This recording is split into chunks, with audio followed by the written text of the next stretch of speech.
आज 5 जुलाई है, दिन रविवार। यह है पटना समाचार। आइए जानते हैं आज की 30 फटाफट बड़ी खबरों को।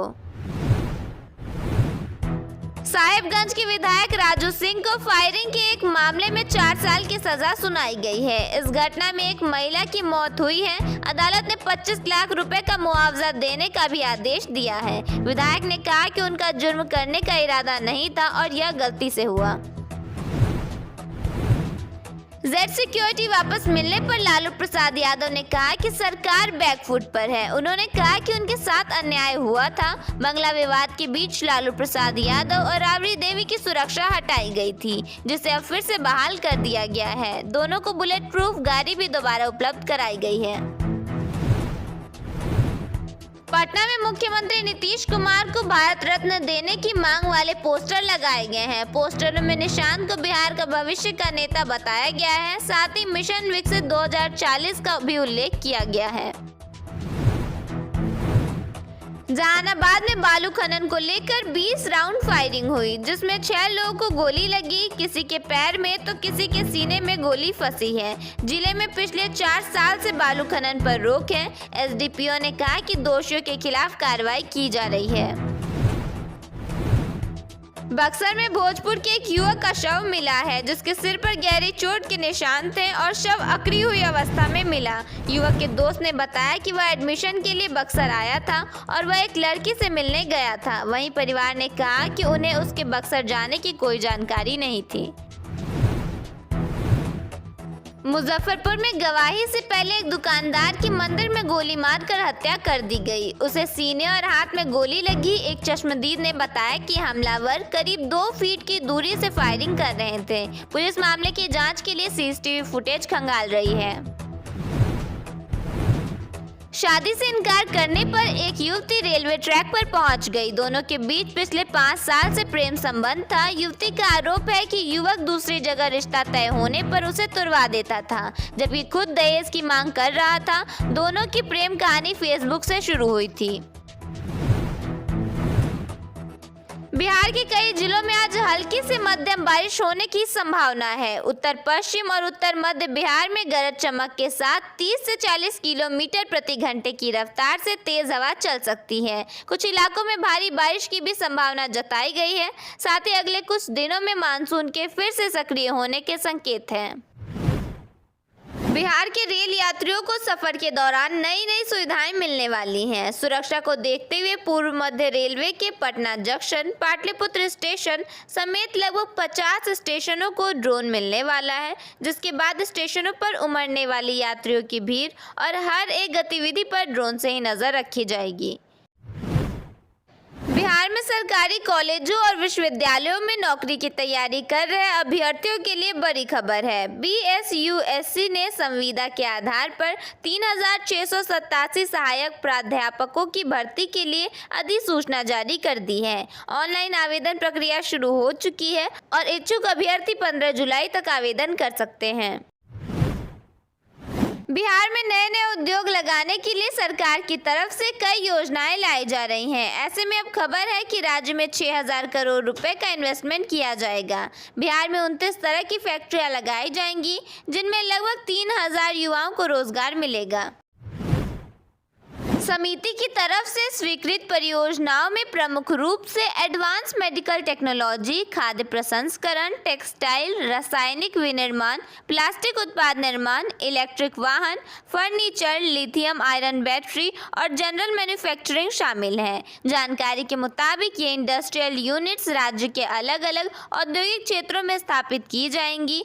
इनमें प्रमुख रूप से सिकंदरपुर, हथुआ फेज 3, फारबिसगंज, लोहट फेज 1, बरियारपुर और फतुहा शामिल हैं। पटना में ट्रैफिक के दबाव को देखते हुए कई पुल और सड़क का निर्माण किया जा रहा है। ऐसे में जिले के घनी आबादी वाले इलाके में शामिल पटना जू से आयकर गोलंबर तक की सड़क चौड़ी होने वाली है। सड़क को चौड़ा करने के लिए कई बिल्डिंग के बाउंड्री को तोड़ा जाएगा। इसके लिए पूरी प्लानिंग कर ली गई है। बिहार में पर्यटन को नई उड़ान देने की तैयारी पूरी हो गई है। 15 जुलाई से राज्य में हेलीकॉप्टर पर्यटन सेवा शुरू होने जा रही है।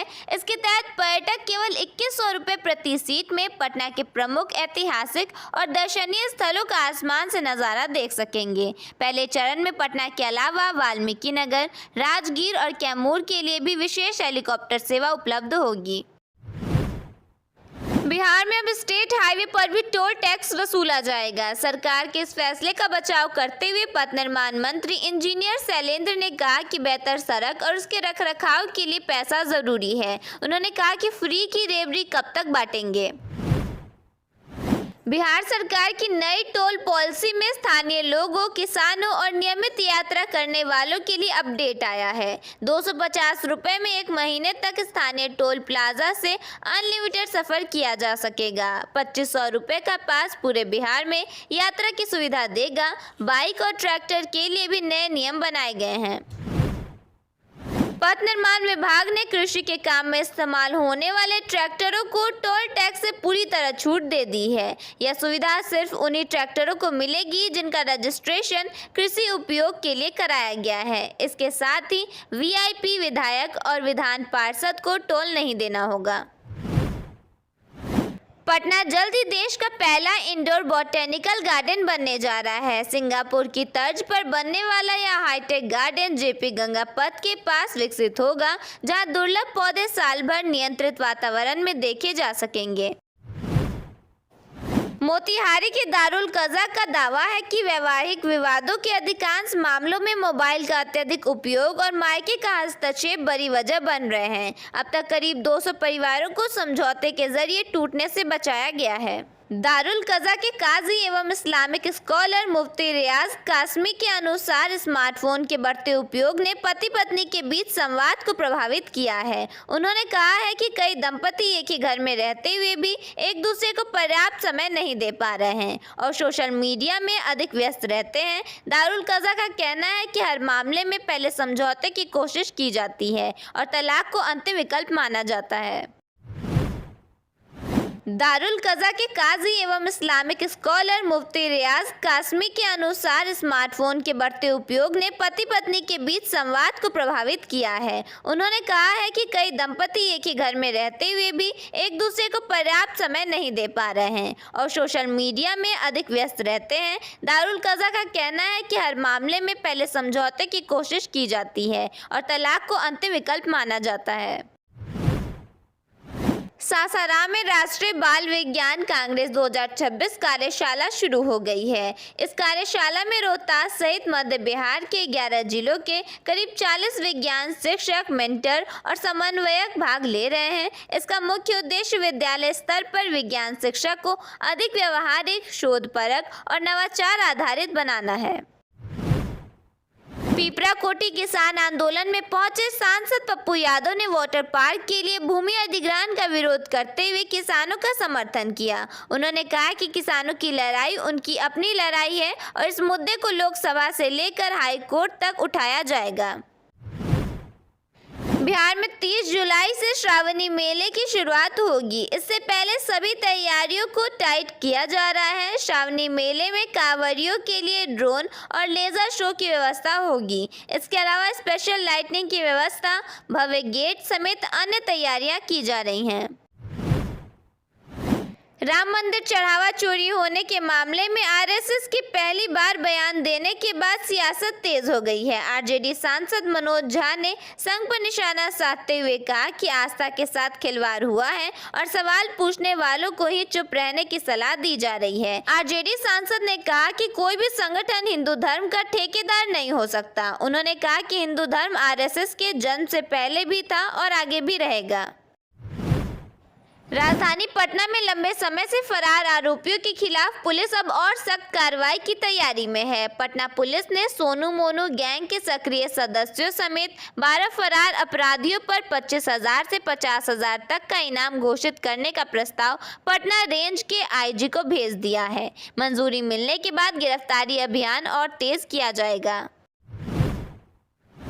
मुजफ्फरपुर में हर साल बाढ़ क्यों आती है? बहुत से लोग इसका सीधा जवाब ज्यादा बारिश बताते हैं, जबकि वास्तविकता इससे कहीं अधिक जटिल है। मुजफ्फरपुर की बाढ़ केवल स्थानीय बारिश का परिणाम नहीं है। इसके पीछे हिमालय से आने वाली नदियां, नेपाल के जलग्रहण क्षेत्र में होने वाली वर्षा, नदियों में बढ़ती गाद, कमजोर शहरी जल निकासी, तटबंधों की सीमाएं और बदलते मौसम का संयुक्त असर है। यही कारण है कि हर साल हजारों परिवार, लाखों लोग और हजारों हेक्टेयर कृषि भूमि बाढ़ से प्रभावित होती है।